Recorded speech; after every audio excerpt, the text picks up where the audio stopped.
विवेक और चंदना एक दूसरे को दिलोजान से चाहते थे। कुछ दिनों बाद चंदना के व्यवहार को देखकर विवेक के दिल में एक शक बैठ गया। उस शक को दूर करने के बजाय विवेक ने ऐसा काम कर डाला कि उसका प्यार कफन में दफन हो गया। उत्तर प्रदेश के जिला गाजीपुर के थाना बहरियाबाद क्षेत्र में एक गांव है बघांव। पेशे से अध्यापक दीपचंद राम अपने परिवार के साथ इसी गांव में रहता था। उसके परिवार में पत्नी सुमन के साथ साथ 2 बेटे थे, सुरेश और सुरेंद्र, तथा 2 बेटियां थीं, चंदना और वंदना। चंदना सबसे बड़ी, समझदार और खूबसूरत लड़की थी। वह दीपचंद और सुमन की लाडली थी। 16 मार्च 2018 की सुबह करीब 9-10 बजे चंदना मां से खेतों पर जाने को कहकर घर से बाहर निकली तो दोपहर के 1 बजे तक घर नहीं लौटी। दीपचंद और सुमन को चिंता हुई। सयानी बेटी के इस तरह से गायब हो जाने से मां बाप परेशान हो गए। उन्होंने अड़ोस पड़ोस में चंदना को ढूंढा, लेकिन उसका कोई पता नहीं चला। उनकी समझ में नहीं आ रहा था कि चंदना रहस्यमय तरीके से कहां लापता हो गई। मामला जवान बेटी से जुड़ा था, इसलिए संवेदनशील दीपचंद ने यह सोचकर इस बारे में किसी को नहीं बताया कि व्यर्थ में अंगुलियां उठने लगेंगी। धीरे धीरे शाम ढलने लगी, लेकिन चंदना घर नहीं लौटी। ऐसे में दीपचंद और सुमन की घबराहट और बेचैनी बढ़नी स्वाभाविक ही थी। दोनों बेटी के बारे में सोच सोच कर परेशान थे। उनकी बेचैनी और चंदना को ढूंढने की वजह से कुछ लोगों ने अनुमान लगा लिया था कि चंदना गायब है। फलस्वरूप धीरे धीरे यह बात पूरे गांव में फैल गई थी। गांव वाले चंदना को लेकर तरह तरह की बातें करने लगे थे। जब शाम तक चंदना का कहीं पता नहीं चला तो दीपचंद गांव के कुछ लोगों को साथ लेकर बहरियाबाद थाने पहुंचा। थाना प्रभारी शमीम अली सिद्दीकी थाने में ही मौजूद थे। जब दीपचंद अन्य लोगों के साथ थाने पहुंचा तब तक अंधेरा घिर आया था। थाना प्रभारी ने दीपचंद से रात में थाने आने का कारण पूछा तो दीपचंद ने उन्हें पूरी बात बता दी। मामला गंभीर था। दीपचंद की बातें सुनकर थाना प्रभारी सिद्दीकी ने लिखने के लिए एक सादा पेपर दीपचंद की ओर बढ़ा दिया और तहरीर लिखकर देने के लिए कहा। दीपचंद ने तहरीर लिखकर दे दी। पुलिस ने दीपचंद की तहरीर पर चंदना की गुमशुदगी की सूचना दर्ज करके जरूरी कार्रवाई शुरू कर दी। लहूलुहान हालत में मिली चंदना की लाश अगली सुबह यानी 17 मार्च को बघांव का रहने वाला लल्लन यादव गांव के बाहर अपने खेत में पंपिंग सेट देखने पहुंचा। उसने अपने खेत में पंपिंग सेट लगा रखा था। पैसा लेकर वह दूसरों के खेतों की सिंचाई किया करता था। खेतों में पहुंचकर लल्लन की नजर गेहूं की फसल पर पड़ी तो उसे कुछ अजीब सा लगा। खेत के बीच में काफी दूर तक फसल रौंदी पड़ी थी। ऐसा लग रहा था जैसे किसी जानवर ने खेत में घुसकर उत्पात मचाया हो। पड़ताल करने के लिए लल्लन अंदर पहुंच गया। उसकी नजर जब बर्बाद हुई गेहूं की फसल पर पड़ी तो वह वहां का नजारा देख घबरा गया। वह वहां से भागा तो सीधा दीपचंद के घर ही जाकर रुका। दीपचंद जिस बेटी को 24 घंटे से तलाश कर रहा था, उसकी अर्धनग्न लाश लल्लन यादव के खेत में पड़ी थी। किसी ने उसके गले और पेट पर चाकू से अनगिनत वार करके मौत के घाट उतार दिया था। चंदना की लाश मिलते ही दीपचंद के घर में कोहराम मच गया। दीपचंद और गांव के तमाम लोग लल्लन के खेत पर जा पहुंचे, जहां चंदना की रक्त रंजित लाश पड़ी थी।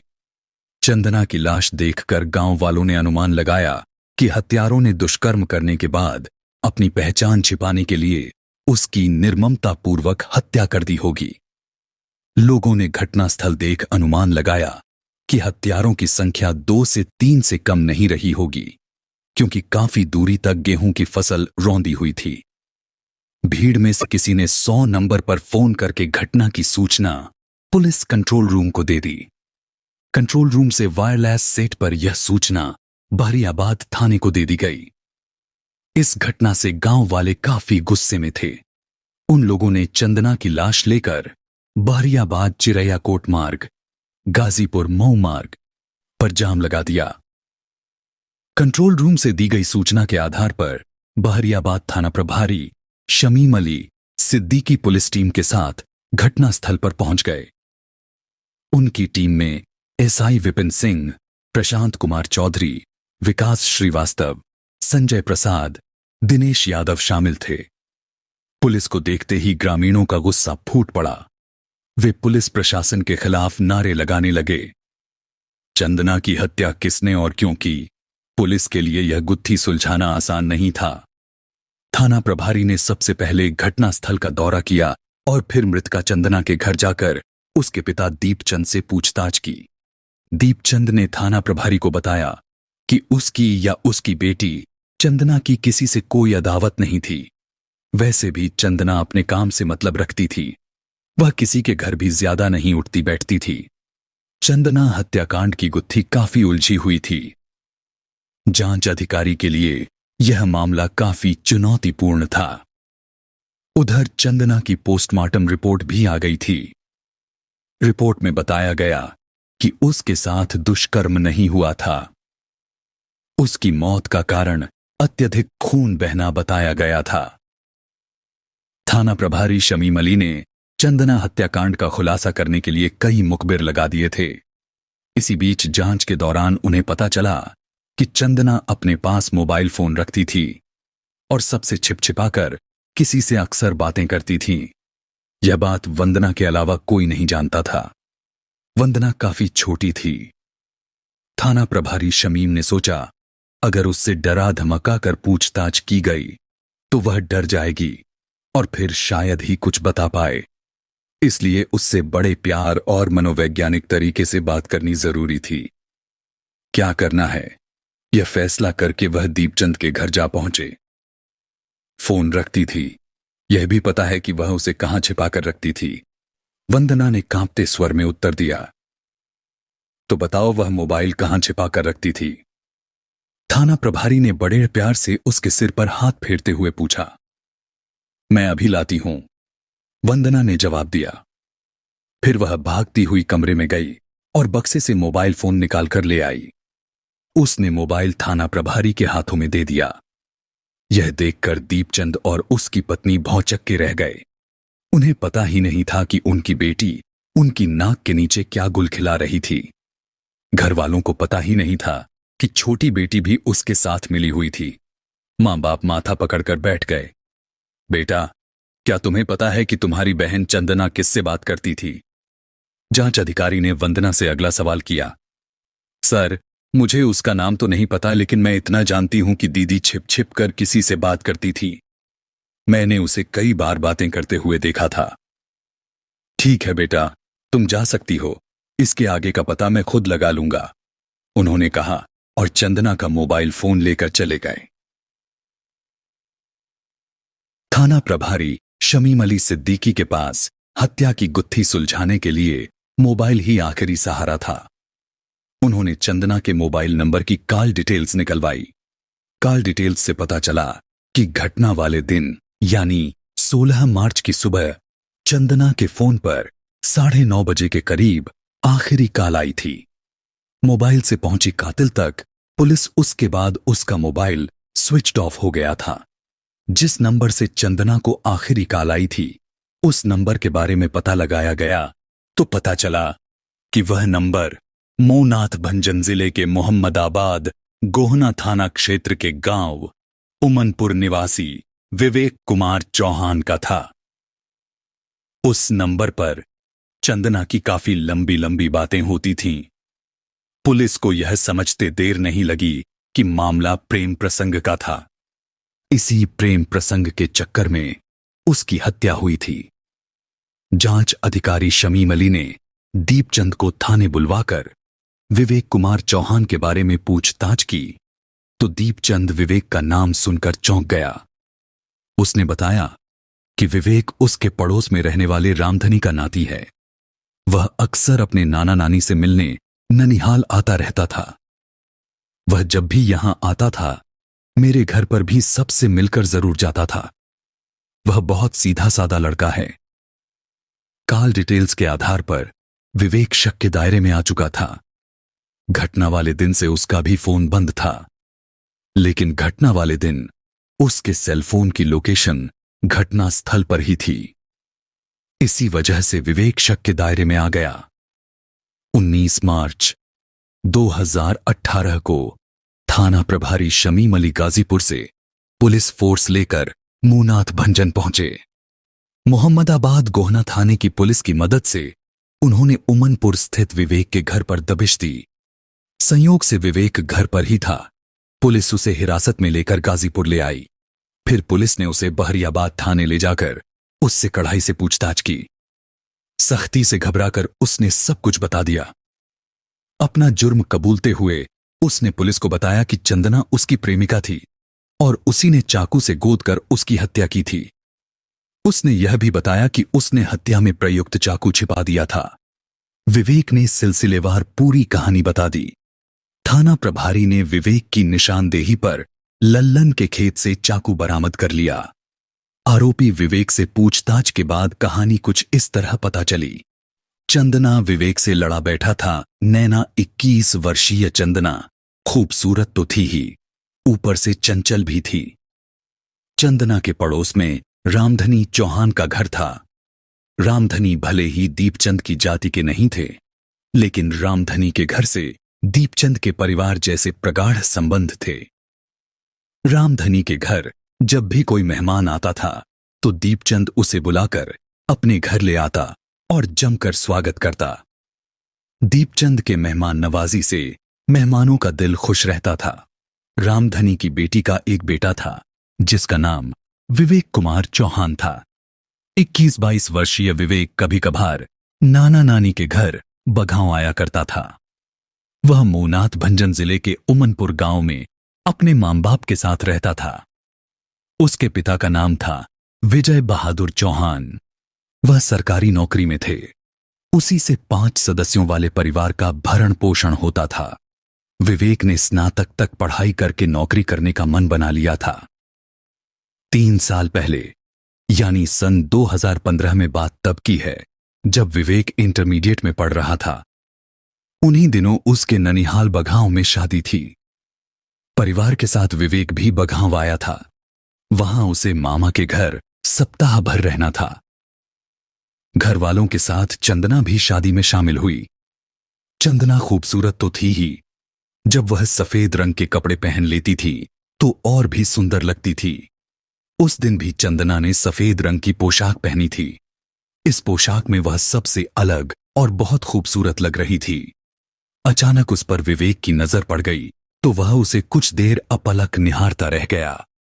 थोड़ी देर बाद चंदना उसकी नजरों के सामने से ओझल हो गई तो उसकी आंखें उसे इधर उधर ढूंढने लगीं, लेकिन वह कहीं नहीं दिखी। प्यार में दोनों हो गए दीवाने। पहली ही नजर में चंदना विवेक के दिल में घर कर गई थी। उस दिन के बाद से विवेक चंदना के करीब जाने के लिए बेताब रहने लगा। वैसे भी उसके लिए दीपचंद के घर आने जाने की पूरी छूट थी। जब भी मौका मिलता वह दीपचंद के घर चला जाता और घंटों चंदना के साथ बिताता। चूंकि चंदना के पिता दीपचंद अध्यापक थे, इसलिए उनका दिन स्कूल में ही बीतता था। बच्चे स्कूल चले जाते थे। चंदना की पढ़ाई पूरी हो चुकी थी, इसलिए वह और उसकी मां सुमन घर पर ही रहती थी। सुमन को विवेक के चंदना से मिलने पर कोई ऐतराज नहीं था। वह सोचती थी कि विवेक बहुत सीधा सादा और नेक दिल युवक है। वह कोई ऐसा कदम नहीं उठाएगा जिससे दोनों परिवारों की बदनामी हो। विवेक जब भी चंदना के पास बैठता था उसे दीवानगी भरी नजरों से निहारता था। चंदना को विवेक का ऐसा देखना अच्छा लगता था। उसके मन के भीतर एक अजीब सी गुदगुदी होती थी। धीरे धीरे चंदना भी विवेक को प्यार भरी नजरों से देखने लगी थी। आंखों के रास्ते दोनों ने एक दूसरे के दिलों में अपना मुकाम बना लिया था। यह भी कह सकते हैं कि दोनों एक दूसरे को अपना दिल दे बैठे थे। जब दिलों की बातें हुई तो मौका देखकर दोनों ने अपने प्यार का इजहार भी कर लिया। 1 हफ्ते बाद विवेक अपने परिवार के साथ घर लौट गया।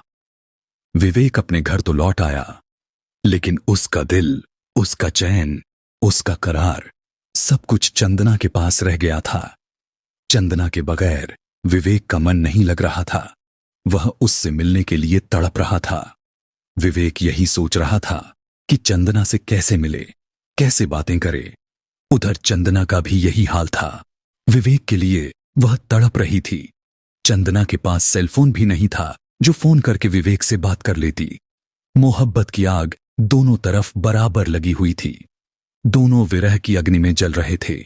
विवेक से जब चंदना की जुदाई बर्दाश्त नहीं हुई तो वह मां बाप से झूठ बोलकर नाना नानी से मिलने के बहाने बघांव चला आया।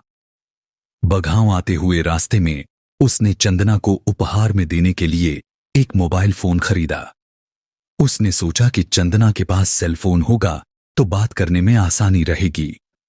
ननिहाल जाने के बहाने मिलता था। प्रेमिका से विवेक बघांव पहुंचा तो उसे देखकर नाना रामधनी खुश हुए।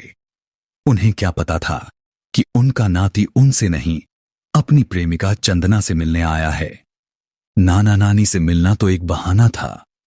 नाना नानी से मिलने के बाद विवेक चंदना से मिलने उसके घर गया। घर में चंदना और उसकी मां ही थीं। विवेक को देखते ही चंदना का चेहरा खिल उठा। वह उसे हसरत भरी नजरों से देखती रही। विवेक से वह कहना तो बहुत कुछ चाहती थी, लेकिन मां के डर की वजह से कुछ नहीं बोल पाई। मुंह से भले ही न सही, पर इशारों इशारों में दोनों के बीच काफी बातें हुईं। वैसे भी जब दो प्रेमी दिल की गहराई से एक दूसरे को प्यार करते हों तो उन्हें अपनी बात कहने के लिए शब्दों की जरूरत नहीं होती। नाश्ता वगैरह करने के बाद विवेक जब घर से निकलने लगा तो चंदना उसे विदा करने कमरे से बाहर आई। तभी उसने झटके में मोबाइल फोन उसके हाथों में थमा दिया और बोला, यह तुम्हारे लिए गिफ्ट है। चंदना ने झट से फोन अपनी समीज के अंदर रख लिया ताकि कोई देख न सके। उस रात विवेक नाना के घर पर ही रुक गया। अगली सुबह वह अपने घर मोहनाथ भंजन लौट आया। फोन मिल जाने से दोनों के बीच की दूरियां मिट गईं। भले ही वे एक दूसरे की सूरत देख नहीं पा रहे थे, लेकिन प्यार भरी मीठी मीठी बातें करके अपने दिल को तसल्ली दे लेते थे। एक दिन चंदना की छोटी बहन वंदना ने उसे मोबाइल पर किसी से बात करते सुन लिया। उसने जब इस बारे में बहन से पूछा तो वह घबरा गई। उसने वंदना को इस बारे में किसी से कुछ भी न बताने को कहा तो वह मान गई। वंदना ने वाकई किसी से कुछ नहीं बताया। हां, चंदना ने उसे यह नहीं बताया था कि वह किससे और क्यों बातें करती थीं। धीरे धीरे दोनों का प्रेम जवां होता रहा। वे अपने प्यार को लेकर भविष्य के सुनहरे सपने संजोने लगे। रेत के ढेर पर ख्वाबों का आशियाना बनाने लगे। इसी बीच इन प्रेमियों के साथ एक नई घटना घट गई। पता नहीं दोनों के प्यार को किसकी नजर लग गई थी। अचानक बदल गया चंदना का व्यवहार। विवेक ने महसूस किया कि चंदना अब उसे पहले जैसा प्यार नहीं कर रही है। पता नहीं क्यों वह उससे कटने लगी थी। पहले वह विवेक के फोन की घंटी बजते ही कॉल रिसीव कर लेती थी, पर अब लगातार फोन की घंटियां बजती रहती थीं। न तो चंदना कॉल रिसीव करती थी और न ही मिस्ड कॉल करती थी। चंदना के इस व्यवहार पर विवेक को गुस्सा आता था। हद तो तब हो गई जब विवेक चंदना को कॉल करता तो वह अक्सर दूसरी कॉल पर व्यस्त मिलती थी। विवेक का शक पुख्ता हो गया था कि चंदना का किसी और के साथ संबंध बन चुका है, इसीलिए वह उससे कटी कटी सी रहने लगी है। इस बात को लेकर चंदना और विवेक के बीच विवाद हो गया। विवेक ने उसे बहुत भला बुरा कहा। उसके बाद चंदना ने विवेक से बात करनी बंद कर दी। बाद में विवेक ने किसी तरह चंदना को मना लिया और उससे माफी मांग ली। उसने वादा किया कि अब दोबारा उससे ऐसी गलती नहीं होगी। चंदना से माफी मांगकर विवेक ने एक पैंतरा चला था। उसने सोच लिया था कि अगर चंदना उसकी नहीं हुई तो किसी और की भी नहीं होगी। इसीलिए उसने चंदना से माफी मांगकर उसे विश्वास में लिया ताकि कभी बुलाने पर वह उसकी बात सुन ले। प्यार में अंधी चंदना को इस बात का तनिक भी भान नहीं था कि विवेक उसके पीठ पीछे क्या षड्यंत्र रच रहा है। विवेक ईर्ष्या की आग में जल रहा था। वह दिन रात इसी सोच में डूबा रहता था कि चंदना उसकी नहीं हुई तो किसी और की भी नहीं होगी। आखिर विवेक ने उसकी हत्या की योजना बना डाली। योजना बनाने के बाद विवेक बाजार जाकर एक फलदार चाकू खरीद लाया और उसे अपने बैग में छिपा दिया। 16 मार्च की सुबह विवेक मां से नानी के घर जाने को कहकर घर से निकला और बस स्टैंड जा पहुंचा। वहां से वह गाजीपुर जाने वाली एक सरकारी बस में बैठ गया। गाजीपुर पहुंचने के बाद उसने चंदना को फोन करके बताया कि वह मिलने आ रहा है। गांव के बाहर लल्लन यादव के खेत के पास पहुंचो, कुछ जरूरी बातें करनी है।